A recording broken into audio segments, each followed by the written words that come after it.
I'm going to show you how to candle a pine. One of the mistakes people make often is they use these things on their pines.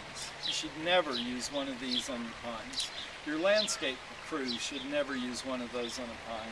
Hardly, I mean, there's a few cases where you have to repair things, but for general pruning, candling is the way to go. Then you won't have any cut needles and it'll look very natural. So what I'm going to do, it's the springtime, so we have the beginning of the new growth, and they look kind of like their needles haven't come out, so they look like candles. That's why we call them the candles on a pine. And what we're going to do is we do this entirely with our fingers, and we can do this, prune this whole plant in just a few seconds. It really doesn't take long at all.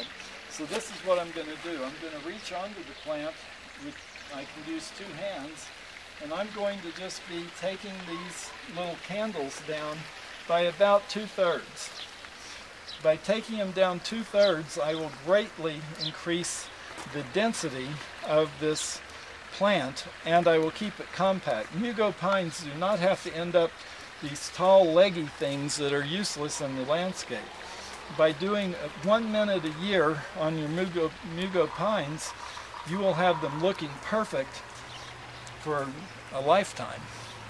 It really does not take long to do. I'm almost finished already. It's just a matter of going through, and because I'm doing this early in spring, these are very tender and they pop right off.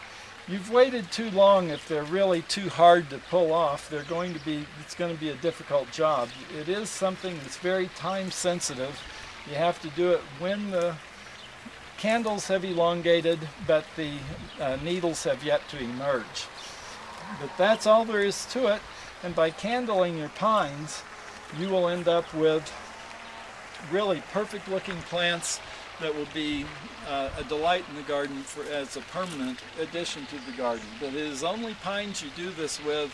It's not such a great idea with spruces and hemlocks and so on and so on. It's just your pines, especially your mugos, respond really well to this treatment. Enjoy your garden.